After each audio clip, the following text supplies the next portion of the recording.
Meu nome é Flávia Trenche, eu sou médica infectologista, tenho 30 anos de formada, sou professora do curso de medicina da UNILA, né, e trabalho com, assim, saúde do adulto, né, e hoje eu sou coordenadora do internato de urgência e emergência.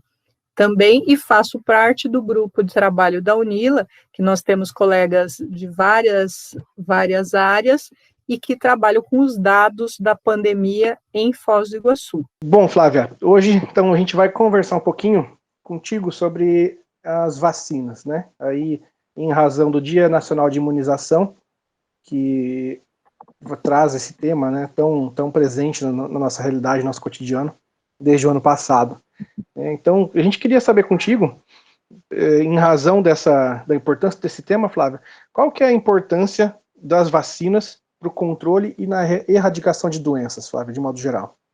Então, assim, a vacina, né, que é um produto que a gente chama de imunobiológico, o nome não é só vacina que é imunobiológico, mas a vacina é um imunobiológico, ela está na raiz de toda e qualquer estratégia de prevenção de doença infecto-contagiosa. Né? A gente que é infectologista, a gente queria vacina para tudo, né? Infelizmente não tem. Mas aquelas doenças infecto-contagiosas que você tem vacina, elas usualmente são uma forma barata e relativamente fácil de você fazer a logística para conseguir prevenir doenças em populações imensas, né? Então, ela tem um resultado de curto, médio e longo prazo extremamente positivo em termos de saúde pública. Eu acho que talvez o impacto da vacinação só seja inferior a, por exemplo, o impacto das medidas de saneamento básico e de fornecimento de água potável, em termos, assim, de controle de doença infecto-contagiosa, né? Então, assim, eu sou proprietária de clínica de vacinas há anos, né? Então, eu tenho... E a minha mãe e meu pai eram aficionados por vacina, né?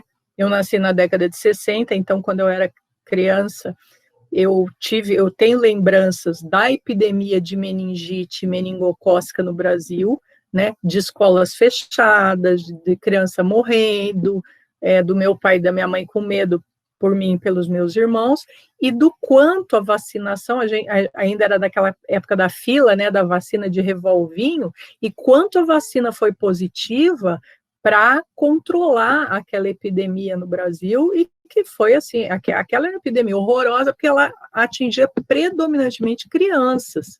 Então, foi assim, muito chocante, né?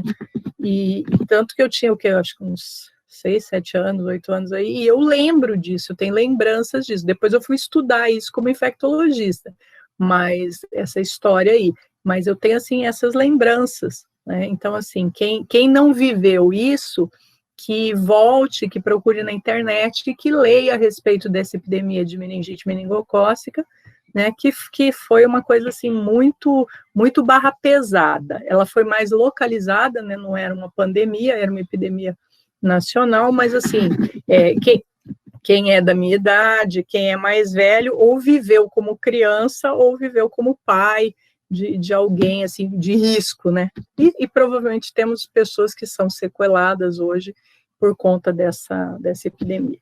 Professora Flávia, qual que é o histórico do Brasil à frente das campanhas de imunização? E agora, como que está esse cenário? Então, assim, o Brasil, ele foi um país que ele investiu muito cedo, né, em campanhas de imunização. E a gente tem um Programa Nacional de Imunizações, que é um programa extremamente robusto, né, que é o PNI, Programa Nacional de Imunização, e que ele existe desde a década de 70, exatamente 1970 ele começou.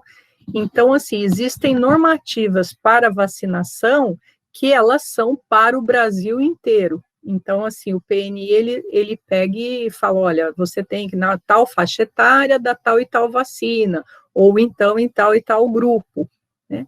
E a gente, ao longo dos anos, o Programa Nacional de Imunizações, ele foi muito ágil em ir incorporando as novas vacinas, né? Então, assim, eu tenho clínica privada de vacinas e a gente vê que o sistema privado, ele lança uma vacina, o intervalo entre aparecer no privado e o Programa Nacional de Imunizações, ele incorporar, é muito rápido, né? É claro que eles avaliam o impacto. Tem a vacina, por exemplo, do rotavírus, que essa eu lembro bem, que é uma vacina relativamente recente em incorporação. Ela teve o lançamento mundial e acho que deu meses entre ela ser incorporada ao PNI, porque era a vacina rotavírus, é uma doença muito mortal, muito grave, principalmente em crianças desnutridas e tal. Então, ela foi entendida como, apesar de ser mais cara na época, ser uma tecnologia muito importante ser incorporada, porque teria um impacto muito grande, né, em prevenção de morte, de sequela, de internação, né, de crianças também, no caso. Então, assim, o Brasil, e campanhas de vacinação, que são vacinação, assim, de multidões, de populações, o Brasil é hoje, no mundo, a referência. Então, se tem algo que das muitas coisas que eu acho que o Brasil tem que se orgulhar de si mesmo, é o Sistema Único de Saúde e dentro dele o Programa Nacional de Imunizações e todos os profissionais que a gente tem, dentro de sala de vacina, dentro de controle de rede de frio, nos setores de epidemiologia, vigilância sanitária, nós somos a referência para o mundo. Então, assim, o mundo olha para o Brasil o que ele faz em termos de campanha de vacinação.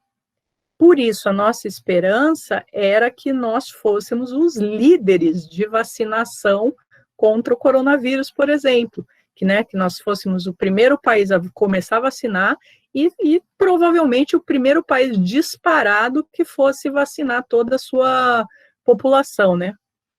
Infelizmente, isso não aconteceu. E estamos aí com essa vacina, né, muito lenta, por pura falta de vacina, porque o resto todo a gente tem recursos humanos, a gente tem estrutura de rede de frio, a gente tem expertise de como manejar a logística de grandes vacinações, né, tanto que está aí, Foz do Iguaçu, então, a gente, né, arrebenta a boca do balão, estamos aí já vacinando com as pessoas com 53 anos, a última vez que eu vi o post, porque talvez já estejam vacinando mais novos agora, né? De todas as cidades que eu vi no estado, a gente que já está na faixa etária mais jovem, vamos dizer.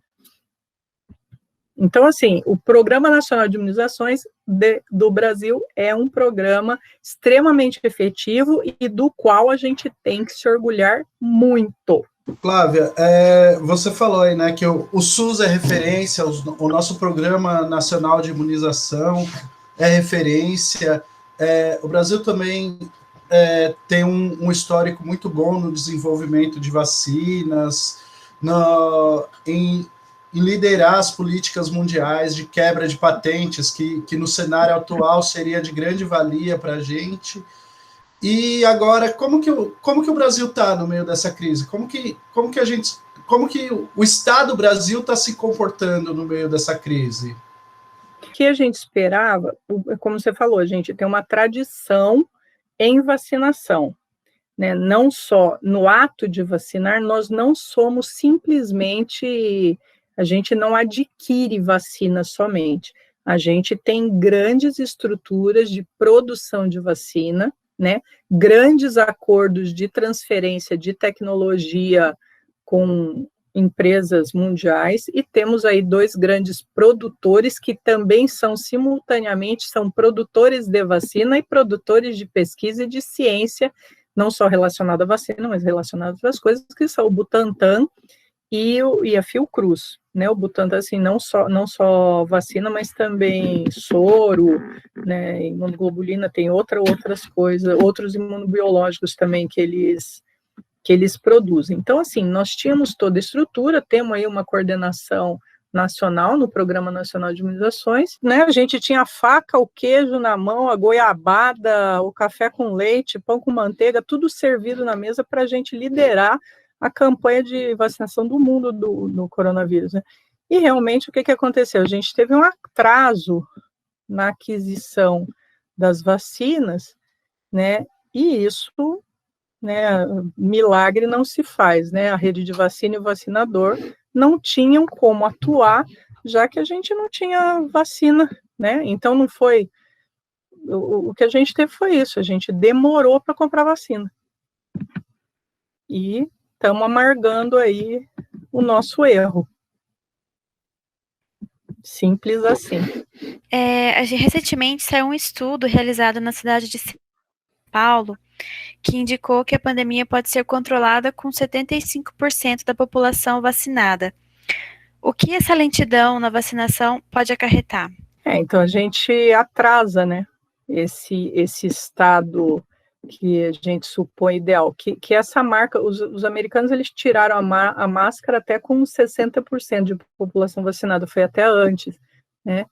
Então tem esse prognóstico. Aqui em Foz, que a gente é considerada uma cidade que está bem, né? Eu acho que nós vacinamos, acho que 30% da população, pelo menos com a primeira dose, mas daí é com primeira dose, né? Até a última vez que eu vi, tem uns dias, acho que uns 15 dias, tinha 24, hoje com certeza é mais, tinha 24 mil pessoas com as 2 doses da vacina, ou seja, 10% da população.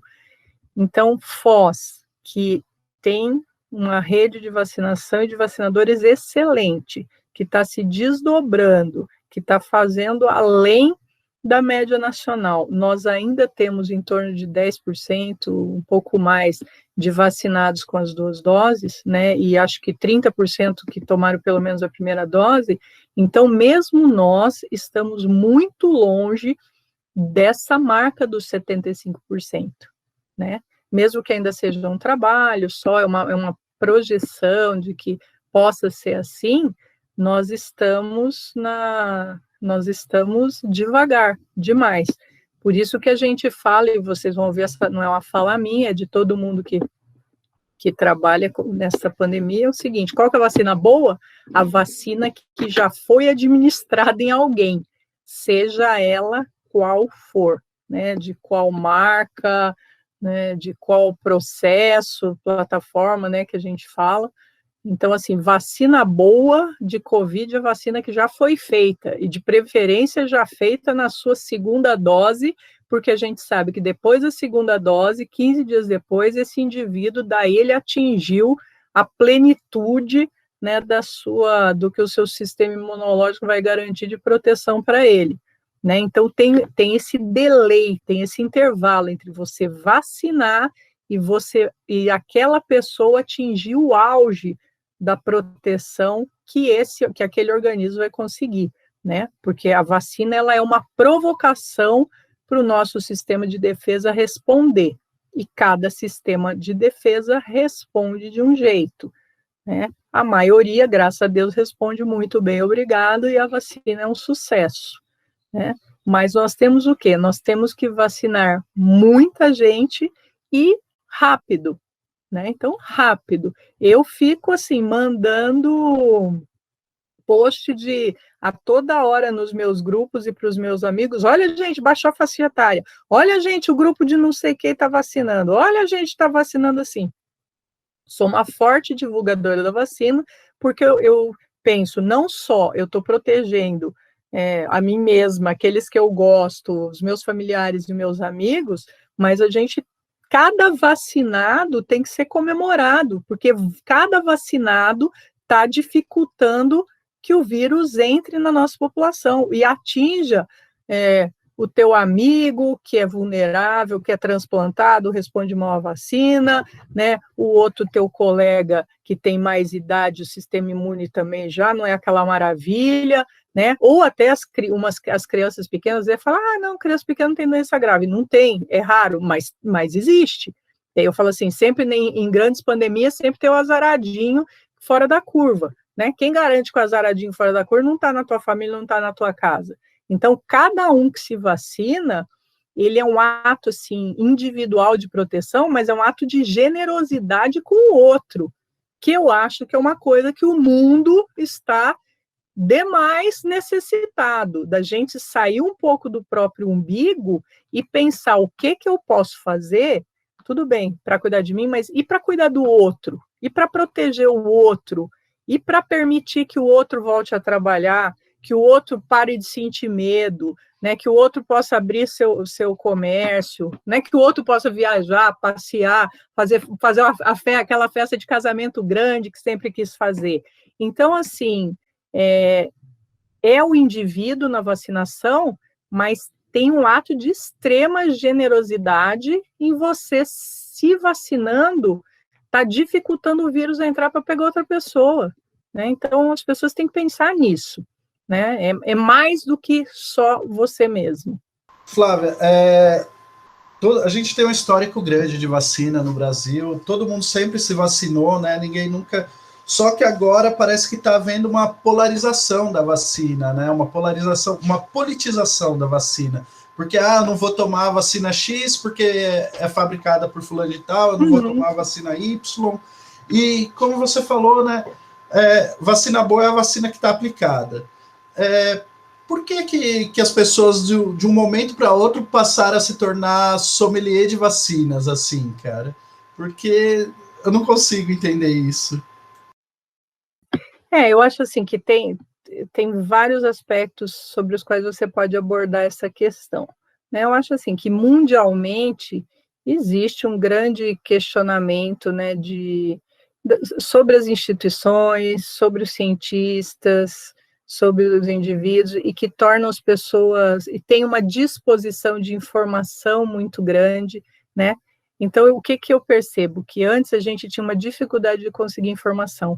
Hoje a gente tem uma quantidade excessiva de informações, e essa mudança, né, aconteceu aí nos últimos 10, 15 anos de uma forma muito rápida, e a gente não aprendeu, ao mesmo tempo, não nos foi ensinado como a gente avalia criticamente essa quantidade enorme de informações, de forma a separar o joio do trigo, o que é real e que não é real, o que é fato, não que é fato, o que é ciência, o que não é ciência.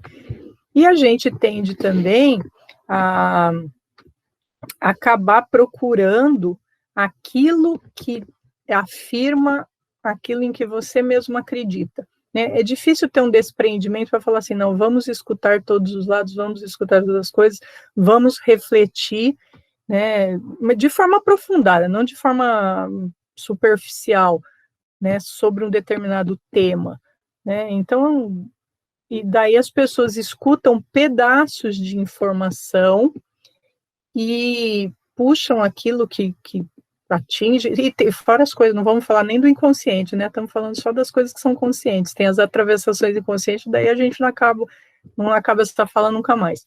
Então as pessoas têm isso, então fica difícil. Então eu que era, tenho 30 anos de formada, sempre fui infectologista, né? Sempre fui a referência para os meus amigos e tudo, e de repente assim, agora todo mundo virou especialista em infectologia, ou todo mundo virou especialista em vacina. E assim, daí surge esse discurso, vacina da China é não sei o quê, porque a China não sei o que lá, outra vacina da Índia é ruim porque não sei o que lá, a China tem, assim, o segundo país em publicações científicas, e a tecnologia, por exemplo, da Coronavac, para aqueles que alegam, são novas tecnologias, não sei o quê, a Coronavac, ela é produzida com a tecnologia mais tradicional de produção de vacinas, que é você pegar o vírus, causador da doença, e matar o vírus e entregar esse vírus morto para o nosso sistema de defesa se virar e produzir proteção contra a doença, né? Então, assim, uma tecnologia muito tradicional, não tinha por que, então, você ter dúvidas sobre esse aspecto. Não, mas daí é porque veio da China. Daí a outra, né, que é de RNA mensageiro, essa é porque a gente nunca usou antes em vacinas. Então, o outro, não, mas o outro tem adenovírus de macaco, meu Deus, eu não sou macaco, vai misturar a genética do macaco comigo. Eu falei, bom, a gente já é 99% genético macaco, a vacina não mistura nada, né? Na gente, ela tem outra proposta, é um adenovírus que ele apresenta a proteína spike. Então, as pessoas têm um entendimento raso do que seja cada vacina e cada mecanismo de funcionamento delas e tomam um posicionamento muito mais na paixão, na emoção, do que no racional. E eu acho que até certo ponto, a gente da ciência, a gente tem talvez falhado em comunicar de forma adequada as informações, né? Não sei, eu acho que talvez vocês que são da comunicação e o pessoal da psicologia e da linguagem, a gente devia fazer essa aproximação e ver no que a gente está errando, que a gente não está comunicando as verdades da ciência de forma adequada, de maneira que o cidadão comum, o que eu vejo muito no consultório Flávia, a gente é bombardeado de informações de um lado e de outro, e a gente não sabe mais o que é certo, o que é errado. As pessoas estão confusas com isso. Então, o que elas fazem? Elas se aproximam de quem elas confiam. Então, os meus pacientes, eles vêm perguntar para mim, o outro vai perguntar para o outro vai perguntar para o cientista, vai perguntar um outro que vai perguntar para aquele que tem a mesma condução política dele. Então, as pessoas estão, assim, bombardeadas com informações díspares e não sabendo o que escolher, né? Onde que está o certo, onde que está o errado. Então, assim, a questão é mais ampla até do que as vacinas, do que o Covid e tal. É bem grande. Só isso dá um programa. Professora, o que já se sabe sobre a durabilidade das vacinas já aplicadas? Então, essa é a pergunta de $1 milhão. E essa é uma coisa que só saberemos vivendo. Eu falei que nem coisas da vida, né? Só vamos ter essa resposta, não tem como ter essa resposta de antemão, previamente. Então, o pessoal pergunta para mim, Flávia, a gente vai ter que revacinar anualmente, que nem vacina da gripe? Não sei. Essa vacina é só essa mesmo e a gente está protegido para a vida inteira? Não sei, né? A gente não sabe ainda ao certo quanto tempo dura a imunidade causada pela infecção do Covid, que existe alguma proteção, existe, né? Porque as pessoas não estão se reinfectando à torta e direito por aí, são poucos os reinfectados comparados com todos os que se infectaram por uma única vez. Então, essas são perguntas que a gente vai ter que olhar ao longo do tempo, né? Vacinas, imunobiológicos e medicação, a gente sempre fala, tem aquela fase 1, né, que é a fase da segurança, a fase 2, que é a fase do funciona ou não, a fase 3 funciona ou não e muita gente é seguro, e a fase 4, que é quando passa a comercialização, porque todos os produtos farmacológicos, imunobiológicos, eles serão vigiados durante toda a sua existência, né? E justamente para a gente ter esse tipo de resposta também, né? No caso da vacina, quanto tempo vai durar a imunidade conferida por vacina do Covid? Precisaremos ou não de dose de reforço? São várias perguntas de $1 milhão, a resposta, né? Professora, essa demora pode favorecer o surgimento das novas cepas? E a vacinação atual é eficaz contra as novas variantes? Então, vamos por partes. Então, toda vez que você vê uma grande proliferação viral, e no caso da Covid, um grande número de novos pacientes infectados, você predispõe a que novos mutantes apareçam. Se a mutação não prestar para nada, o mutante morre e fica por ali. Mas se essa mutação tornar esse vírus mais eficaz na sua transmissão, ela acaba se tornando dominante. É puro seleção natural e Darwin, tá?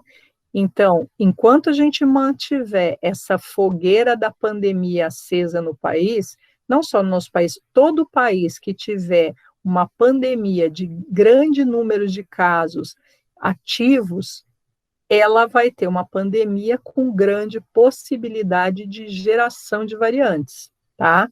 Variantes que podem ser mais infecciosas ou mais agressivas até, tá? O vírus, gente, a intenção do vírus, ele quer ser transmissível, então qualquer mutante que facilita isso, ele vai se tornar dominante num período bastante rápido. Não é por acaso que as variantes, né, aparecem com maior facilidade em cenários onde a pandemia está mais descontrolada, tá? Onde a gente tem menos casos e mais vacinados, embora a vacina não previna 100% infecção, você tem menos circulação viral, você tem menos vírus se multiplicando, você tem menos chance de você ter mutantes e variantes com esses aspectos que eu falei, né? Quanto mais tempo a gente demora para vacinar, mais vírus circula, mais variante tem, e assim a história vai, né? E se as vacinas serão eficazes contra as variantes? Então, dos trabalhos todos que eu vi, a única coisa que eu li ainda de ser um pouquinho menos ineficaz foi a AstraZeneca contra a variante sul-africana. Com as outras variantes, a nossa aqui do Brasil, a outra do Reino Unido, né, da Indiana também não li nada que nenhuma vacina tenha perdido efetividade frente a determinada variante, né? É uma hipótese que a gente fica sempre, né, cogitando, principalmente porque a maioria das vacinas foi focada, né, naquele pedaço spike, e que se esse spike ele muta demais, a gente pensa que a vacina, né, possa ser ineficaz, mas até agora não se comprovou, não teve nenhuma variante muito que teve esse peso em cima de nenhuma das vacinas, tirando essa história aí da AstraZeneca com a variante sul-africana em 1 ou 2 trabalhos, uma coisa assim. Professor, a gente falou bastante de tanta informação que está circulando, tanta concentração de dados, e agora tem chegado mais informações sobre os fungos, né? Uhum. E as pessoas estão com mais um tema aí para ficar na cabeça. Qual que é a relação entre os fungos e a Covid-19? Já temos casos no Brasil, e nós devemos nos preocupar com um surto no país? Então, tudo que eu vi de fungo, eu acabei, confesso para você que eu não fui ler, não fui atrás do fungo negro, do azul, do cor de abóbora, porque eu tenho outras prioridades. A infecção fúngica na COVID, o que acontece? A gente está falando daí de pacientes com COVID grave, em ambiente de UTI, em ambientes que estão intubados, tomando espectro de antibiótico amplo, fazendo nutrição parenteral, que é aquela nutrição que vai pela veia, né? Alguns, né, com anticoagulante, enfim, um paciente extremamente complexo de terapia intensiva, muito invadido. Quando a gente fala invadido, você pensa assim, todos os canos que ele vai, é o tubo do respirador, é o catéter de veia, de urina, eventualmente, às vezes, um dreno de tórax, uma coisa assim. Então, assim, um paciente muito invadido, que ele usa antibiótico, que ele fica num ambiente onde você tem bactérias resistentes, e daí a sequência desse paciente, independente da COVID, assim, a infecção por bactéria resistente, e depois vem os fungos atrás. E na COVID, apareceram muito desses casos com infecção por aspergillus, isso aqui no Brasil, tá? Por aspergillus. Então, tem muito paciente infectado por um fungo chamado aspergillus, tem paciente que faz infecção por cândida. Isso é meio meio tradicional naqueles pacientes de terapia intensiva, né? É um paciente que ele tem uma vulnerabilidade maior a esse tipo de infecção, né? Os fungos, de forma geral, eles são seres que eles estão aí meio, que a gente chama de ubíquos, né? Eles estão em todos os ambientes, mas eles não são particularmente agressivos para o ser humano que está, vamos dizer assim, na sua homeostase, na sua normalidade. Ele tem uma certa preferência por pacientes que têm algum tipo de vulnerabilidade, né? Tirando, assim, fungos mais simples, tipo esse de micose de unha, candidíase vaginal, não, esse qualquer um pode ter. Mas eu digo assim, as infecções fúngicas agressivas e invasivas que a gente fala, ela Eu falo assim, é para quem pode, não é para quem quer. Então, são pacientes específicos que têm vulnerabilidade nas suas defesas e que existe a facilitação dessas infecções. Então, não é para o paciente que tem Covid-19, que deu 2 espirros, 3 fungadas e está lá em casa no isolamento bem de boa, nem é aquele moderado que sofreu um pouco mais, né? É para aquele paciente muito grave, de terapia intensiva, né, entubado, invadido, que ele tem, assim, na verdade, todas as vulnerabilidades do mundo, né? O fungo é só mais uma delas, seja qual deles for. Flávia, então, pegando esse contexto, né, da gente ver esse surgimento das novas cepas, a questão também que está vindo agora com essas infecções por fungos, né, com pessoas que estão nas UTIs, isso tudo é em razão desse contexto de ampla reprodução viral, né? A gente tem os números de infecção da Covid crescendo dia após dia, tem as tais das ondas, né, que todo mundo fala, estamos vivendo a terceira, a segunda, a primeira, que isso também é algo controverso, né, em outros papos que a gente já teve, você já explicou que não é muito acertado a gente dizer que passamos de uma onda para outra porque a gente não teve uma baixa, né, muito baixa, a gente teve... Eles falam assim, a onda vem quando você sai do nível endêmico. Como o nosso nível endêmico anterior era 0, né, então para mim é uma única onda. Talvez agora com o tempo da epidemia se expandindo e que a gente daí conheça o que é o nível endêmico de Covid, daí a gente vai poder falar, olha, aquilo realmente era uma onda. Uhum. São questões assim de conceituais, né, para a gente ficar debatendo. Se não fosse a questão do isolamento, seria assim, aquelas coisas de debate de infectologista em mesa de bar de congresso. Sim, e a questão que eu estou trazendo para você é justamente essa, né? Esses conceitos acabam sendo usados pela imprensa, acabam sendo usados por comunicadores e acabam transitando aí no WhatsApp, na boca do povo, literalmente, né? Então, agora nós estamos na terceira onda. Essa terceira onda é por causa da mutação X da Índia. Então, sempre é uma culpa externa, né? Sempre é um elemento externo. Mas pelo nosso papo, eu estou vendo que o grande escudo é a gente ter uma ampla cobertura vacinal, independente da marca da vacina. Então, acho que o nosso grande problema agora é essa conscientização da população de que é preciso tomar a vacina independente de qual for. E as 2 doses, né? Não uma só. É completar o esquema. O esquema é 2, tome 2. Não vai ficar meio calçado, meio com um pé calçado e um pé descalço, para usar a metáfora da Elaine, né? Sim.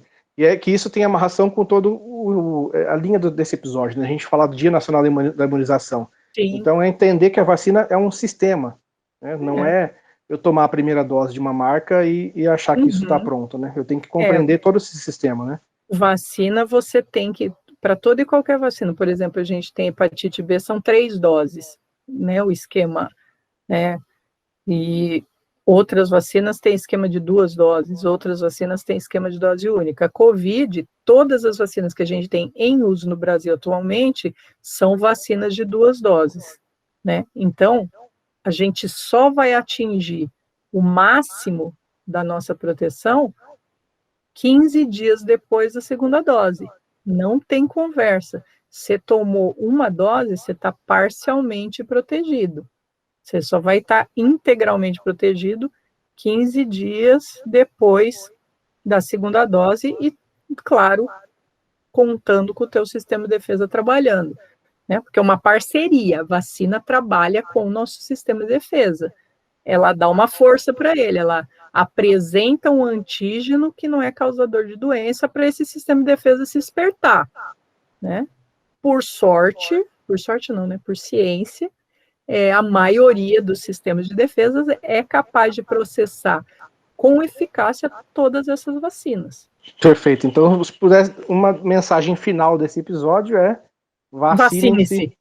Independente de qual vacina. Rápido. Fica de olho no post, vê quando o seu grupo vai ser chamado, veja se você se encaixa em algum dos grupos que passou, se você perdeu, não tinha feito vacina, né, não tinha entendido qual que é o rolê da vacina, vai lá, faça a sua vacina, fale para os amigos, para os familiares, divulgue, porque não é só para se proteger, é para proteger quem você gosta e é para proteger, inclusive, quem você não gosta também, mas que faz parte dessa sociedade. E quanto mais gente vacinada, mais rápido a gente vai sair dessa situação. E não só como país, mas como mundo. A coisa só funciona assim, gente, não dá para ser egoísta em relação ao Covid. Nós entramos todos nisso juntos e só sairemos todos juntos. Então, assim, a gente tem que pegar e se vacinar direitinho e rápido, ainda para o excedente de vacina produzido no Brasil, a gente ainda poder mandar para países que têm menos condição que a nossa, para que aquelas populações possam ser vacinadas e, ficando protegidas, o vírus não circule por lá e não venha uma variante maluca que faça de novo essa fogueira arder, né? Então, assim, é uma responsabilidade individual, é um direito individual, mas também tem um fundo de dever, né, com as outras pessoas que estão no nosso entorno e com pessoas até que a gente não conhece. Então, se vacinar é um ato também de generosidade, tá? Essa que é o meu recado, vacine-se. Agradeço o convite para estar aqui e peço que vocês assistam, compartilhem, deem like, apertem o sininho para receber mais vídeo, né? E façam também perguntas, né? E a gente gostaria, né, de esclarecer alguma dúvida que surgiu, né? Qualquer coisa que vocês quiserem perguntar, estão aí as ordens para responder.